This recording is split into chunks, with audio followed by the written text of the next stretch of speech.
Hey, so if you ever were like in school, or if you're still in school like me, you probably know that you have to read some shitty ass books. I mean, if I have to read one other German classic, I'm actually gonna lose it. But that's why I have like a whole pile of books that I think are actually good and somewhat educational, or at least give some values of what like people should know about, or that could make for great conversations. And if I was a teacher, I would read my um students read those books. If you are one of my teachers currently or one of my former teachers, none of your books show up here. They all sucked. Like that shouldn't be a reflection on your teaching style, because maybe those were like you had to do those because of the government or something. Except for you, Mrs. S. I know that you picked that book yourself, and it is literally the worst book ever. Oh my god. Twins by Dirk White. I will never forgive anybody for that. And it reflected on your teaching style because I hated it. Yeah, sorry for the call out. And yeah, oh my god, and Silence of the Lambs was cool. That was also by Mrs. S, but by another Mrs. S, not the Mrs. S I just mentioned. I don't know about the ethics of showing a pirated copy of an R-rated movie to ninth graders, but it was fun. Anyway, let's get into this, shall we? So I honestly like don't have any idea where to like really start with this, because like I don't even read that much like high literature. But like let's just get into this. I would probably say Moon of the Crusted Snow is a book that people should read, and I would definitely have like on my curriculum if I was a teacher, because this book is firstly like very well written and it's kind of dry, but it actually turns out to be really atmospheric once you like read further into it. And I just think this book like teaches you a lesson on how civilization or Western technology and values as we know it can be a very negative impact on a community that had their traditional ways and it worked for them. And they don't need to be like given the joys of modernity. It worked, like their ways worked for them, and how the destruction of those ways and the assimilation into Western society could mean their death in this case. And yeah, I this book is really good, and it's also like really atmospheric and like a winter read if you want to do it. And I would definitely teach this in school. I mean, if you know me, then you probably know that I like feminism. Probably not if you like watch this channel, but like if you know me personally, I'm like men. I'm sorry. But yeah, I would definitely teach Stepford Wives by R11. Firstly, I think this would make great conversation of how feminism actually has evolved, because obviously this is like in the early stages of the feminist movement. Like this book is very old, and like you can definitely see what changes actively have been made since like the 70s or something when this came out, but how the way that misogyny works still is largely the same. The way they just belittle and disbelieve women in every way, and the way that there is also a certain ambiguity to this book. I just absolutely love it, and I definitely think this could also be taught in schools. Something that is so uniquely me, but you know I'm gonna bring some romance or BL into this. I think Until I Met My Husband by Ryosuke Nonosaki. This is the manga version by Yoshi Tsukitsuki. I think this should be taught in schools as well.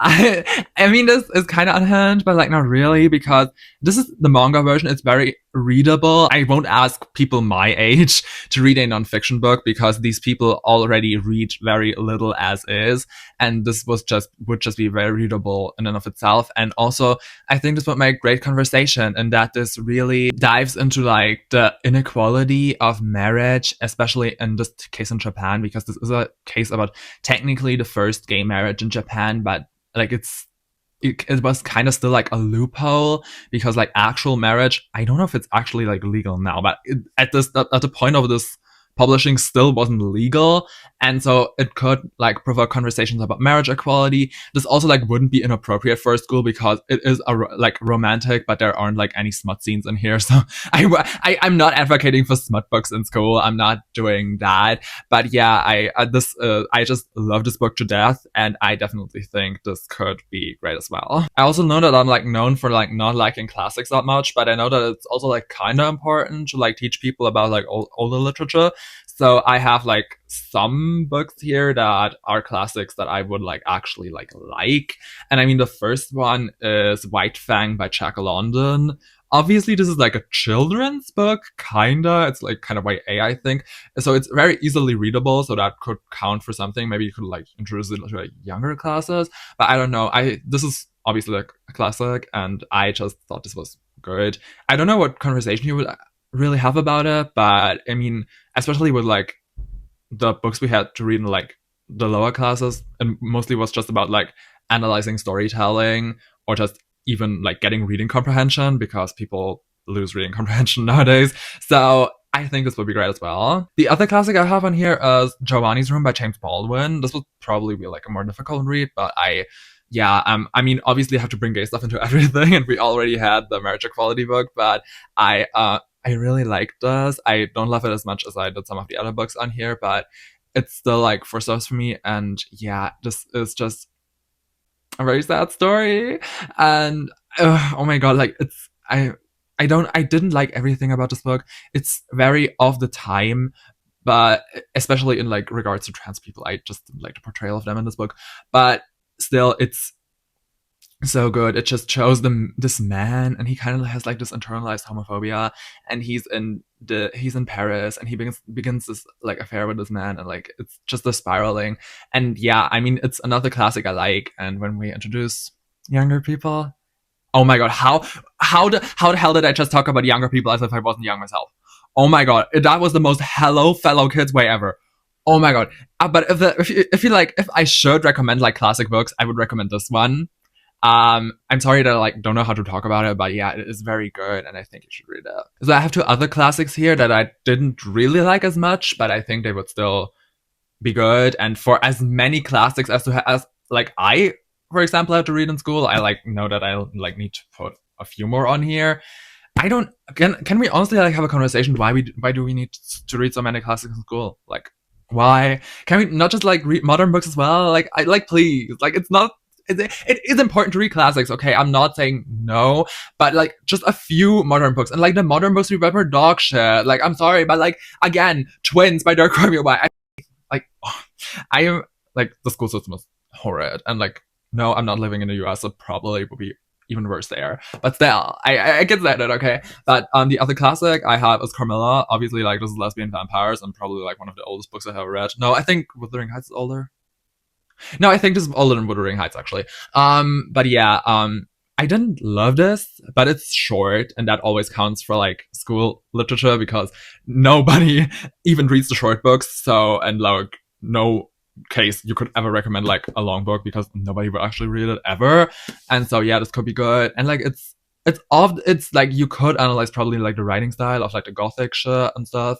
And yeah, it could be okay. And so yeah, I just did put this on there to have more classics on here, but yeah, this one. And the last classic is The Haunting of Hill House by Shirley Jackson. Again, I don't love this as much as the other books on here, but I do think this would do good conversations again on like the ambiguity of what is actually happening in the book, as well as, while Camilla like actually sapphic, for me this book has a lot of sapphic undertones, and how that could potentially like be interpreted, especially in a time where it wasn't actually like accepted in society and would have to be horrifically censored.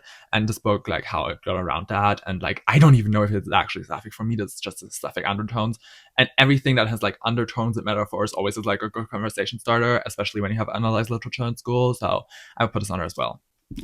Also, like, I know that this is older, but it's like actually sapphic, and apparently the guy came around like being censored or something, because he said, yeah, the other woman is a monster, and so it's not like that bad. I really don't know, but like, yeah, this is crazy, but it did come out. So enough with the classics. I'm gonna talk about like the whole like other thing of classics, and that would like be modern internet literature, because I do think that people should be taught about that as well. So the only like internet literature I define is like stuff that like really came from the internet, like published fan fiction or like creepypastas or something, like really something emblematic of the internet. And like the best book that I can think of that I actually liked is like Pen Pal by Nathan Auerbach.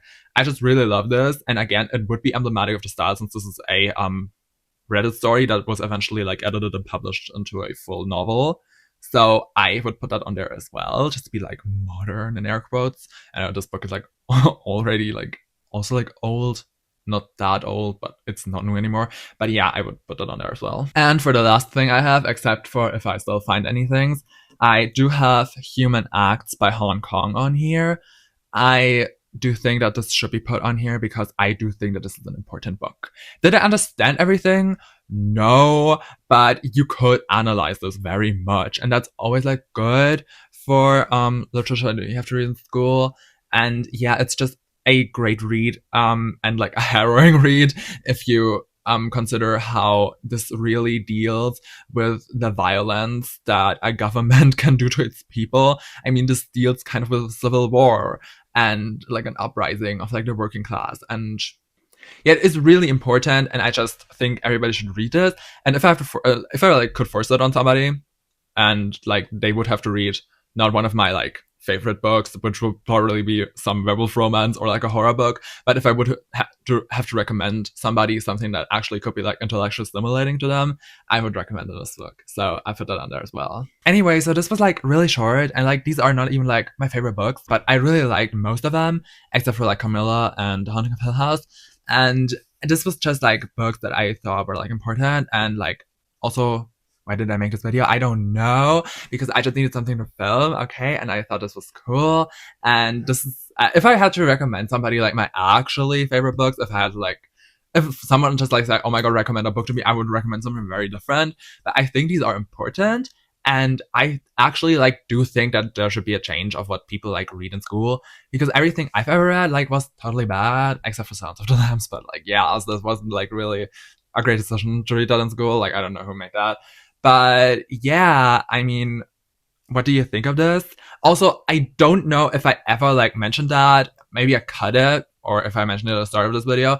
But I wanna one day do like a ranking of all the books I had to read for school. Obviously, I have to wait because I am still in school, and like we have to read the Great Gatsby for English. I think we have to read a few other books for German.